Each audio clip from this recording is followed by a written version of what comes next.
Hi, hello, welcoming all. In this class, we're gonna learn about the how to create the ramps in the buildings. Maybe if you want to say how to create the sloped floor, and how to create the ceilings, and how to implement all this in the real projects. Let us understand. So maybe I'll do one thing. I open the drawing which we have created in the previous section right now. So okay, now this is the drawing which I opened right now. Let me go this and I'll delete this. Okay, I want to create the one of the floor, or maybe the ramp here. So okay, or maybe the floor, sloped floor. Okay, or sloped floor.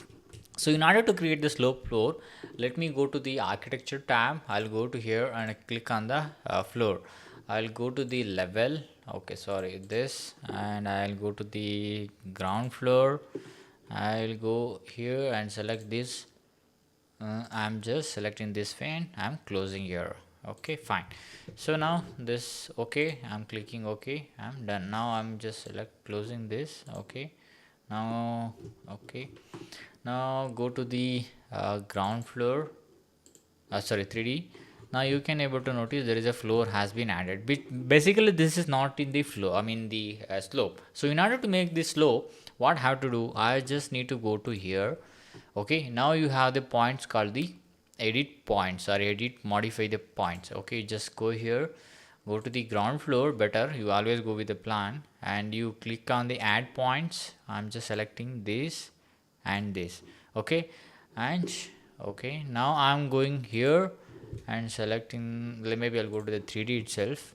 Okay, now I click on this. I'll enter the width.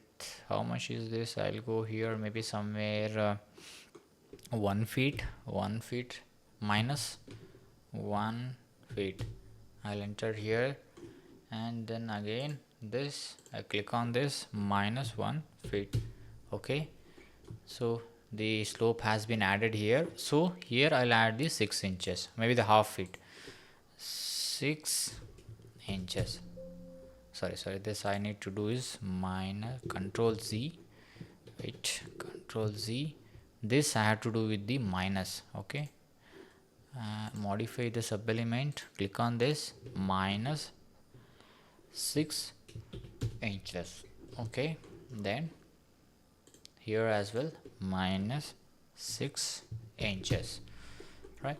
So now you can able to notice the ramp, or maybe the sloped floor has been created. So basically whenever you want, you can create this, and if you want, you can just add the materials, whichever the materials you want. As of now, it's been selected as this. Maybe I can just go here, I can just simply select as the generic 400 mm.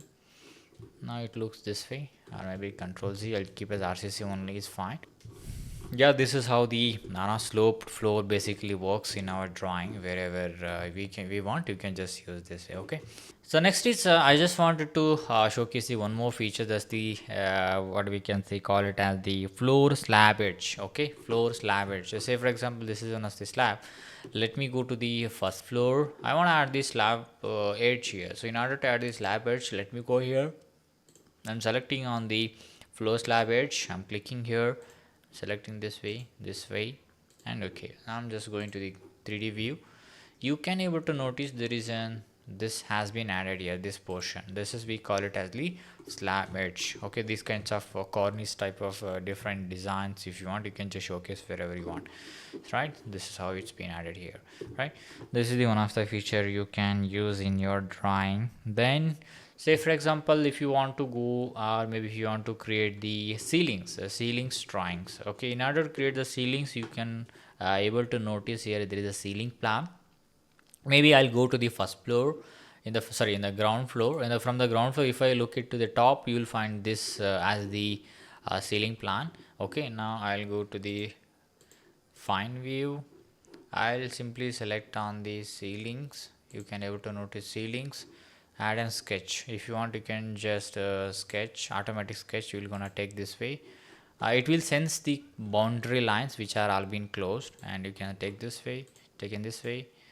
And this is not taking because the boundaries which are not being closed, because this is basically an the car park area and the staircase here as well, here as well. Okay, now you can just go to the 3D view. go to the shaded parts, and you go to the where is this first floor, you go to the section view, go to the view, and you can able to notice this is something, the ceiling has been added here. Okay, now you select the SCA. I'll select the both. I'll arrange the dimension or maybe the offset from here. So maybe I'll keep this as the height as the 10 feet. Okay, I'm just clicking this way. I don't want that much. As of now 13 feet is my true ceiling. I'll just click as the 12 feet. 12 feet 6 inches is my ceiling level. Maybe the false ceiling, whatever design you're making. So this is how been designed. Or maybe I'll keep or maybe down as the 12 feet. Okay, fine. This is how the ceiling you can draw in the drawing, and you can basically the ceiling levels is going to useful when you're designing the interior part, and the light fixture, the designs, and inside the home, those kind of situation. Definitely this the interior part, this I mean to say the ceiling the works the feature when you're designing the interior. So yeah, these are the majorly we wanted to explore that. So one is the floor, step to floor, or maybe the sloped floor. The next is the the ceiling, and you can just add the multiple levels wherever you want. You can just add and you can just close, and then you have the same way. If you can just click on the create similar, also you can just work wherever you want. So yeah, so hope you understood the concepts which are the major we are using in the design of the buildings. Especially these tools are very helpful when you are start modeling the buildings. Yeah, you also just try to do it yourself and you'll understand much. And let's catch up in the next module.